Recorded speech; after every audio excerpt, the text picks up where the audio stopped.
Hello friends, welcome to this channel. आज हम बात करेंगे वर्ड पावर इम्प्रूव कैसे करते हैं। और दूसरा हमारा आज का टास्क रहेगा कि जितने भी पार्ट ऑफ स्पीच है, जैसे कि nouns, adjective, right, adverb, conjunction, preposition, उसे रिकॉग्नाइज कैसे करते हैं। सो आज का जो सेशन रहेगा उसके अंदर हम नाउन्स को रिकॉग्नाइज करने का प्रयत्न करेंगे सफिक्सेस को लेके। अब नाउन्स की बात करें तो नाउन के अंदर स्पेशल सफिक्सेस होते हैं जो वर्ड के पीछे अगर आप देखो तो उसका मतलब वो वर्ड जो है वो नाउन है।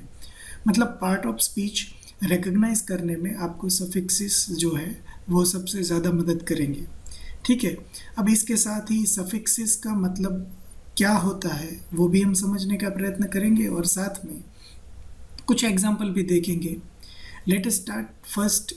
You can see here that this is the list of noun suffixes, right.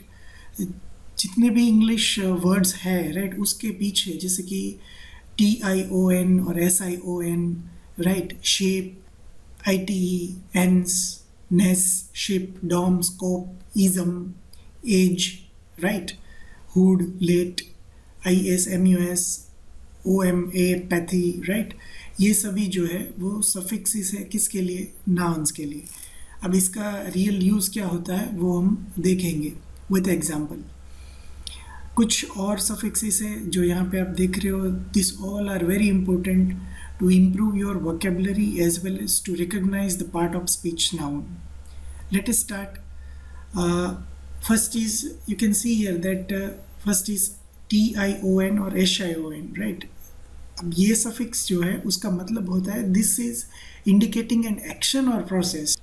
For example, in education, so you can see that TION is suffix here, right? And confection, SION is suffix here, right? तो ये word जो है वो क्या दिखाएंगे? Action या process.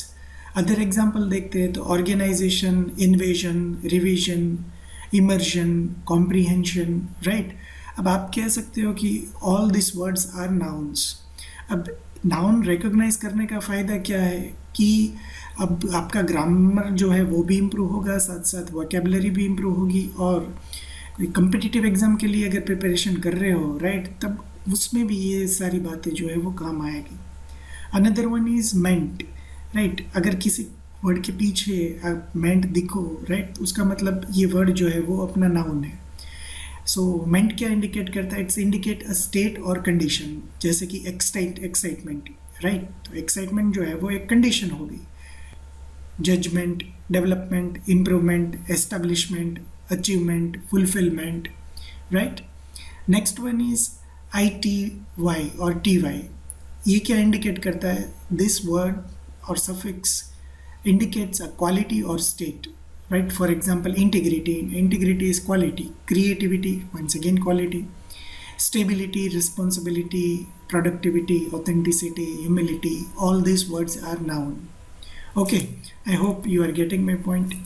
Let us move ahead.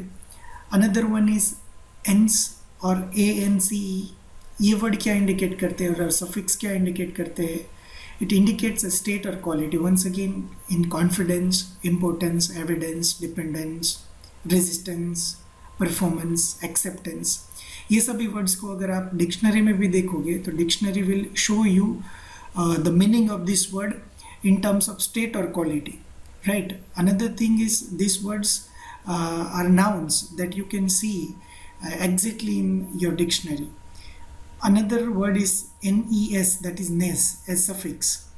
These words indicate a state or quality once again. For example, happiness, kindness, darkness, goodness, thickness, you can see here. Another one is ship. Ship जो है वो state और quality दिखाता है, लेकिन often क्या refer करने के लिए उसका यूज होता है? relationship के लिए, जैसे कि friendship, leadership, championship, citizenship, internship, right, partnership, say, and so on. So this is all about, this all are once again nouns, huh? Next one is dome, right? ये क्या दिखाता है हमें? डोम सफिक्स जो है वो हमें दिखाता है स्टेट और कंडीशन, राइट। ये हमेशा नाउन वर्ड जो होता है उसमें ही यूज़ होता है। जैसे कि ये रिफ़र करने के लिए यूज़ होता है कोई प्लेस और टेरिटरी को, जैसे कि freedom, kingdom, boredom, freedom, king, wisdom, martyrdom. See आप जो है वो इन सभी वर्ड्स के मीनिंग अगर आपको नहीं पता है तो you can refer it in dictionary, and also you can see that this words are nouns, right. Another one is scope. Scope का मतलब क्या होता है कि ये सफिक्स जो है वो अगर किसी वर्ड के पीछे लगा है तो उसका मतलब होएगा कि दिस वर्ड इंडिकेट्स इंस्ट्रूमेंट और device, right, for observing like microscope, telescope, हम सबको पता है kaleidoscope, periscope, stethoscope, horoscope and so on. ठीक है, so this is all about word scope as suffix. Another one is ism. See ये word जो है वो इंडिकेट करता है कोई बिलीफ, डॉक्ट्रिन और system of principles, for example capitalism. Another one is feminism, right? So you can see here that ism is used as suffix in this word, and we can say that capitalism, that means it's a doctrine, or you can say that it's a set of principles or system of principles. Other example अगर देखें कि तो आजकल बहुत ही चर्चा में है word जैसे कि रेसिज्म, पेट्रियोटिज्म, राइट, देशभक्ति जिसे हम कहते हैं, रियलिज्म, फेमिनिज्म, कैपिटलिज्म, राइट, जो ऑलरेडी डिस्कस कर चुके हैं हम। Next one is IST, right. ये भी सफिक्स जो है वो हमेशा नाउन के पीछे लगा होता है, so you can recognise noun easily. For example dentist, artist, biologist, pianist, journalist, psychologist, scientist. अब आप देख रहे हो कि IST जिसके पीछे लगा है वो क्या इंडिकेट करता है कि वो डेंटिस्ट है। For example dentist, right. So ये पर्सन जो है वो डेंटिस्ट में प्रैक्टिस कर, मतलब डेंटल सर्जन है या जो भी है उसमें प्रैक्टिस कर रहा है और उसमें उसने उस फील्ड में उसने स्किल हासिल करके रखी है, right. So this is all about IST। Next one is URE। ये सफिक्स जो है वो क्या इंडिकेट करता है, इट्स इंडिकेटिंग एन एक्ट और process of, as for example failure, right, departure, exposure, puncture, closure, manufacture, right. So ये क्या इंडिकेट करेंगे, कोई एक्ट या फिर प्रोसेस, पर है ये सब nouns. Another one is age, right, it's indicating collection और grouping of things, for example baggage, luggage, right. Luggage हमें पता है सामान, coverage, mileage, package, garbage, usages and so on. Next one is ER और, राइट, ये जो है वो सबसे ज़्यादा इंपॉर्टेंट है। ER और एज ए सफिक्स अगर किसी वर्ड के पीछे आप देखोगे तो that word is also noun. For example teacher, motor, actor, investor and so on. ये क्या इंडिकेट करता है कि ये जो वर्ड्स है जैसे कि टीचर, वो पर्सन है और वो कुछ कर रहा है। मोटर, दैट इज़ ओवर, ये थिंग है और वो कुछ कर रहा है, right. So that is the main meaning of this suffix.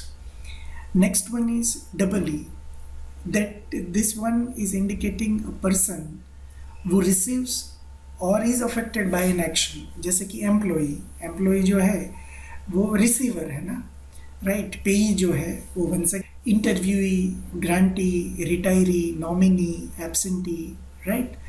EE जिसके पीछे एज ए सफिक्स लगा है वो वर्ड हमेशा नाउन ही कहलाएगा, ठीक है, और उसका मीनिंग आप इसके मीनिंग के थ्रू डिराइव कर सकते हो। Next one is hood, right. ये क्या इंडिकेट करता है, ये इंडिकेट करेगा अ स्टेट और condition of being, often referring to a group, as an like neighbourhood, brotherhood, childhood, parenthood. ये एक स्टेट है, childhood, parenthood, widowhood, priesthood, sisterhood and so on. Next one is let. ये indicate करेगा small version of something, for example booklet, leaflet, है ना। मतलब ये word के ऊपर से डायरेक्ट आप उसका आधा मीनिंग तो वैसे ही निकाल सकते हो, और उसके साथ साथ आपको पता भी चल गया कि ये वर्ड कौन से पार्ट ऑफ स्पीच से बिलोंग करता है, ठीक है। Another one is piglet, outlet, ringlet, eyelet, bracelet, booklet and so on. Let us move further toward last three suffixes of nouns. ओमा, राइट, ये क्या इंडिकेट करेगा, अ ट्यूमर। एक्चुअली ये वर्ड जो है वो, ये सफिक्स वो मेडिकल फील्ड में ज़्यादा यूज़ होता है। tumor or abnormal growth as in like melanoma, lymphoma, sarcoma, carcinoma, neuroblastoma, lipoma, right? Hemangioma. So you can search the meaning of these words or these nouns in your dictionary, right, to get the detailed meaning of this. And to the last one of today's session is pathy. Pathy का मतलब होता है a feeling और condition often referring to as disorder. For example empathy, psychopathy, apathy, telepathy, sociopathy and so on. ठीक है. So I hope that you have learned something today in this lecture, that how to recognize the part of speech noun, right? If any word given to you, then if these all are suffixes of nouns, if you find these suffixes if you find this word as suffixes in any word, right, then that means that word is noun actually. And vocabulary कैसे improve करोगे? इन सभी suffixes का meaning अगर आपको पता है तो half meaning तो वर्ड का आपको ऐसे ही पता चल जाएगा कि उसका मतलब अबाउट क्या होगा, right? So this is one way to improve your vocabulary. बाकी के जो है वो भी आप अपने हिसाब से देख सकते हो, राइट? इसके अंदर अगर कोई क्वेश्चन है so you can ask me any time और you can comment below. Okay, I hope you enjoyed this lecture. Thank you very much. Thank you.